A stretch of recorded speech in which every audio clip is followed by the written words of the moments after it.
একদিন এক বৃদ্ধ বয়সী বনের পাশ দিয়ে কোথায় জানি যাচ্ছিল। তার পরনে ছিল ছেঁড়া পাঞ্জাবি আর একটি ধুতি। আর অন্যদিকে গ্রামের সাহসী ছেলে রাজু স্কুল শেষে যাচ্ছিল ফিরে তার বাসায়। বাড়ি ফেরার পথে রাজুর সাথে দেখা হয় সেই লোকটির। আরে দাদু, দাঁড়াও দাঁড়াও, কোথায় যাচ্ছ? আমার কথা ভেবে তোমার কি লাভ দাদু ভাই? তুমি যাও, তোমার কাজে চলে যাও। আমার কথা বাদ দাও তো, বাদ দাও আমার কথা। দাদু, তোমাকে দেখে মনে হচ্ছে তোমার মনে অনেক কষ্ট আছে। তুমি যদি আমাকে নিজের নাতি মনে করো তাহলে আমাকে সব খুলে বলতে পারো। তোমাকে বলে কি আর আমার সব সমাধান হবে দাদু ভাই? তোমাকে বলে তো আমার কোনো কাজই হবে না। তুমি যদি চাও দাদু, আমি কিন্তু সকল সমস্যার সমাধান করে দিতে পারি। তুমি একবার আমাকে বলো তোমার সমস্যা কি, আমি সমাধান করে দেব। তাহলে শোনো দাদু ভাই, আমি হলাম এক এমন হতভাগা যে কিনে নিজের বাড়িঘর ছেড়ে আমি আজ এই পথে চলে এসেছি। বুঝতেও পারিনি যে আমার ছেলেটা আমাকে এভাবে বাড়ি থেকে বাইর করে দেবে। তাহলে কি দাদু তোমার ছেলে আর তোমার ছেলের বৌমা মিলে তোমাকে তোমার নিজের বাড়ি থেকে বাইর করে দিয়েছে? নিশ্চয়ই দাদু, তোমার ছেলের বউটা অনেক খারাপ। আগে হ্যাঁ দাদু ভাই, যেদিন থেকে আমার ছেলেটা বিয়ে করে ওই ডাইনিকে এনেছে সেদিন থেকেই আমার দুঃখ আর দুঃখ। এখন এই বৃদ্ধ বয়সে আমি কোথায় যাব আর খাবোই বা কি, এখন কিছুই ভেবে পাচ্ছি না। যেদিক দু চোখ যায় আর সেদিক যাব। দাদু, তুমি যদি কিছু মনে না করো তাহলে কিন্তু আমাদের বাসায় যেতে পারো, কারণ সেখানে কিন্তু আমি আর আমার বাবা থাকি। না না দাদু ভাই, এটা কি কখনো সম্ভব? তোমার বাবা তো তোমাকেই গালি দিবে। আমি যাব না দাদু ভাই।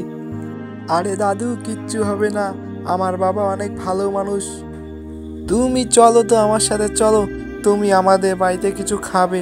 তারপর সেই বৃদ্ধ লোকটিকে রাজু তার বাড়িতে নিয়ে যাওয়ার জন্য রাস্তা দিয়ে হাঁটে এবং তারা দুজনেই তার বাড়িতে যায়।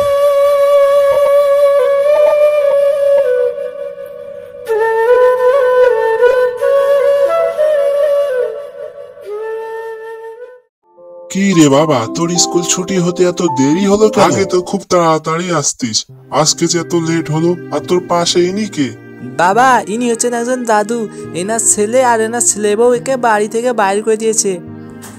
ইনি বনে জঙ্গলে ঘুরে বেড়াচ্ছিলেন, তাই আমি এনাকে আমাদের বাড়িতে নিয়ে এসেছি। বাবা, ইনি আজ থেকে আমাদের বাড়িতেই থাকবে। দেখো বাবা, এই তোমার এই অবুঝ ছেলেটা আমাকে নিয়ে আসলো। আসলে আমি চলে যাই, বাচ্চা মানুষ কিছু বোঝে না, জোর করলো তাই আসলাম। দেখো বাবা, তোমাদের অনেক সমস্যা হতে পারে, আমি যাই। আরে না চাচা, আমার ছেলে আপনাকে যখন এনেছে তখন সে তো বুঝে শুনে কাজটা করেছে। আমার ছেলের উপর আমি বিশ্বাস করি।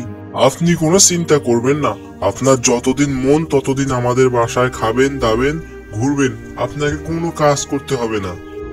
এই তো আমি জানি বাবা, তুমি কিছু না কিছু একটা করবে, এই জন্যই তো তোমাকে আমি অনেক ভালোবাসি।